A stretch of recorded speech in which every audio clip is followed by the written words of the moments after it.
in which we are introduced to Winnie the Pooh and some bees, and the stories begin.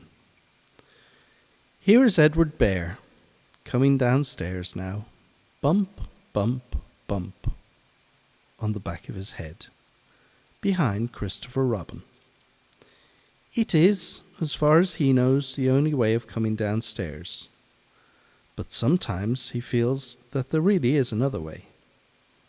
If only he could stop bumping for a moment and think of it. And then he feels perhaps there isn't. Anyhow, here he is at the bottom and ready to be introduced to you. Winnie the Pooh. When I first heard his name, I said, just as you were going to say, but I thought he was a boy. So did I, said Christopher Robin. Then you can't call him Winnie. I don't. But you said, he's Winnie the Pooh. Don't you know what "Ther" means? Ah, yes, now I do, I said quickly. And I hope you do too, because it is all the explanation you're going to get. Sometimes Winnie the Pooh likes a game of some sort when he comes downstairs, and sometimes he likes to sit quietly in front of the fire and listen to a story. This evening... What about a story? Said Christopher Robin. What about a story? I said. Could you very sweetly tell Winnie the Pooh one? I suppose I could, I said. What sort of stories does he like? About himself, because he's that sort of bear. Oh, I see. So could you very sweetly? I'll try, I said. So I tried. Once upon a time, a very long time ago now, about last Friday, Winnie the Pooh lived in a forest all by himself under the name of Saunders. What does under the name mean? Asked Christopher Robin. It means he had the name over the door in gold letters and lived under it. Winnie the Pooh wasn't quite sure, said Christopher Robin. Now I am, said a growly voice. Then I will go on, said I. One day when he was out walking, he came upon a place in the middle of the forest. And in the middle of this place was a large oak tree. And from the top of the tree there came a loud, buzzing noise. Winnie the Pooh sat down at the foot of the tree, put his head between his paws, and began to think. First of all, he said to himself, that buzzing noise means something. You don't get buzzing noise like that, just buzzing and buzzing, without it meaning something. If there's a buzzing noise, somebody's making a buzzing noise. And the only reason for making a buzzing noise that I know of is because you're a bee. Then he thought another long time and said, and the only reason for being a bee that I know of is making honey. And then he got up and said, and the only reason for making honey is so I can eat it. And he began to climb the tree. He climbed and he climbed and he climbed. And as he climbed, he sang a little song to himself. It went like this. Isn't it funny how a bear likes honey? Buzz, buzz, buzz. I wonder why he does. Then he climbed a little further and a little further, and then just a little further. By that time he had thought of another song. It's very funny, though, that if bears were bees, they'd build their nests at the bottom of trees. And being so, if bees were bears, we shouldn't have to climb up all these stairs. He was getting rather tired by this time. So that is why he sang a complaining song. He was very nearly there now, and if he just stood on that branch... Crack! "Oh, help!" said Pooh as he dropped 10 feet onto the branch below him. "If only I hadn't," he said as he bounced 20 feet onto the next branch. "You see what I meant to do," he explained as he turned head over heels and crashed onto another branch 30 feet below. "What I meant to do, of course it was rather," he admitted as he slithered very quickly to the next 6 branches. "It all comes, I suppose," he decided as he said goodbye to the last branch, spun around 3 times, and flew gracefully into a gorse bush. "It all comes of liking honey so much. Oh, help!" He crawled out of the gorse bush, brushed the prickles from his nose, and began to think again. And the first person he thought of was Christopher Robin. "Was that me?" said Christopher Robin in an awed voice, hardly daring to believe it. "That was you." Christopher Robin said nothing, but his eyes got larger and larger, and his face got pinker and pinker. So Winnie the Pooh went round to his friend Christopher Robin, who lived behind a green door in another part of the forest. "Good morning, Christopher Robin," he said. "Good morning, Winnie the Pooh," said you. "I wonder if you've got such a thing as a balloon about you." "A balloon?" "Yes, I just said to myself coming along, I wonder if Christopher Robin has such thing as a balloon about him." "I just said to myself, thinking of balloons and wondering, what do you want a balloon for?" you said. Winnie the Pooh looked round to see that nobody was listening, put his paw over his mouth and said in a deep whisper, "Honey." "But you don't get honey with balloons." "I do," said Pooh. "Well, it just happened that you'd been to a party the day before at the house of your friend Piglet, and you had had balloons at the party. You had a big green balloon, and one of Rabbit's relations had had a big blue one, and had left it behind, being really too young to go to the party at all. So you had brought that green one and the blue one home with you. Which one would you like?" you asked Pooh. He put his head between his paws and thought very carefully. "It's like this," he said.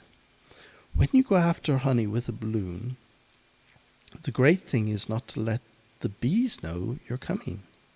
Now, if you have a green balloon, they might think you are part of the tree and not notice you. And if you have a blue balloon, they might think you are only part of the sky and not notice you. And the question is, which is most likely?" Wouldn't they notice you underneath the balloon?" you asked. "They might or might not," said Winnie the Pooh. "You never can tell with bees." He thought for a moment and said, "I shall try to look like a small black cloud. That will deceive them." "Then you had better have the blue balloon," you said, and so it was decided. Well, you both went out with the blue balloon, and you took your gun with you, just in case, as you always did. And Winnie the Pooh went to a very muddy place that he knew of, and rolled until he was black all over. And then, when the balloon was blown up as big, and you and Pooh were both holding onto the string, you let go suddenly, and Pooh Bear floated gracefully up into the sky, and stayed there, level with the top of the tree, and about 20 feet away from it. "Hooray!" you shouted. "Isn't that fine?" shouted Winnie the Pooh down to you. "What do I look like?" "You look like a bear holding onto a balloon," you said. "Not," said Pooh anxiously. "Not like a small black cloud in a blue sky. Not very much." "Ah, well, perhaps from up here it looks different." And as I say, you never can tell with bees. There was no wind to blow him nearer to the tree, so he stayed and stayed. He could see the honey. He could smell the honey. But he couldn't quite reach the honey. After a little while he called down to you. "Christopher Robin," he said in a loud whisper. "Hello! I think the bees suspect something." "What sort of thing?" "I don't know, but something tells me that they're suspicious." "Perhaps they think that you're after their honey." "It may be that. You never can tell with bees." There was another little silence, and then he called down to you again. "Christopher Robin." "Yes." "Have you an umbrella in your house?" "I think so." "I wish you would bring it out here and walk it up and down with it, and look up at me every now and then and say, 'Tut, tut, it looks like rain.' I think if you did that, it would help the deception which we are practicing on these bees." Well, you laughed to yourself, silly old bear. But you didn't say it aloud because you were so fond of him, and you went home for your umbrella. "Oh, there you are," called down Winnie the Pooh as soon as you got back to the tree. "I was beginning to get anxious. I have discovered that the bees are now definitely suspicious." "Shall I put my umbrella up?" you said. "Yes, but wait a moment. We must be practical. The important bee to deceive is the queen bee. Can you see which is the queen bee from down there?" "No." "A pity. Well now, if you walk up and down with your umbrella saying, 'Tut, tut, it looks like rain,' I shall do what I can by singing a little cloud song, such as a cloud might sing. Go." So while you walked up and down and wondered if it would rain, Winnie the Pooh sang his song. "How sweet to be a cloud, floating in the blue. Every little cloud always sings aloud. How sweet to be a cloud, floating in the blue. It makes him very proud to be a little cloud." The bees were still buzzing as suspiciously as ever. Some of them, indeed, left their nests and flew all around the cloud as it began the second verse of this song. And one bee sat down on the nose of the cloud for a moment, and then got up. "Christopher!" "Ow, Robin!" called out the cloud. "Yes, I have just been thinking, and I have come to a very important decision. These are the wrong sort of bees." "Are they?" "Quite the wrong sort. I should think they would make the wrong sort of honey, shouldn't you?" "Would they?" "Yes. So I think I shall come down." "How?" asked you. Winnie the Pooh hadn't thought about this. If he let go of the string he would fall, bump, and he didn't like the idea of that. So he thought for a long time, and then he said, "Christopher Robin, you must shoot the balloon with your gun. Have you got your gun?" "Of course I had," said you. "But if I do that, it will spoil the balloon," you said. "But if you don't," said Pooh, "I shall have to let go, and that would spoil me."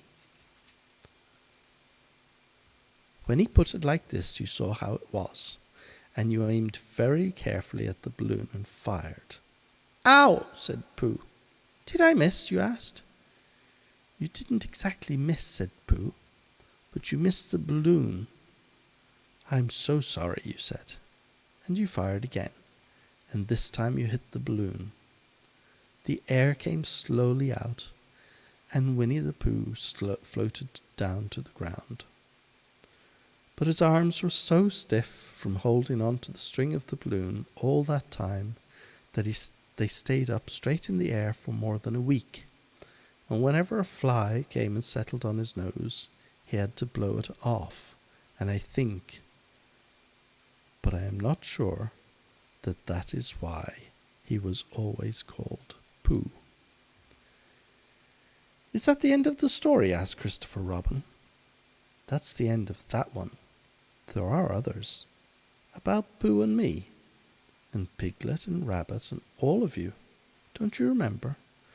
"I do remember, and then when I try to remember, I forget." "And that day when Pooh and Piglet tried to catch the heffalump, they didn't catch it, did they?" "No." "Pooh couldn't, 'cause he hasn't any brain. Did I catch it?"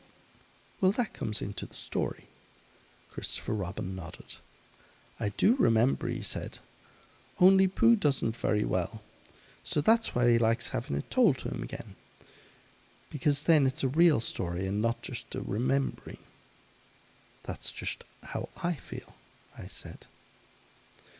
Christopher Robin gave a deep sigh, picked up his bear by the leg, and walked off to the door, trailing Pooh behind him. At the door he turned and said, "Coming to see me have my bath?" "I might," I said. "I didn't hurt him when I shot him, did I?" "Not a bit." He nodded and went out, and in a moment I heard Winnie the Pooh, bump, bump, bump, going up the stairs behind him.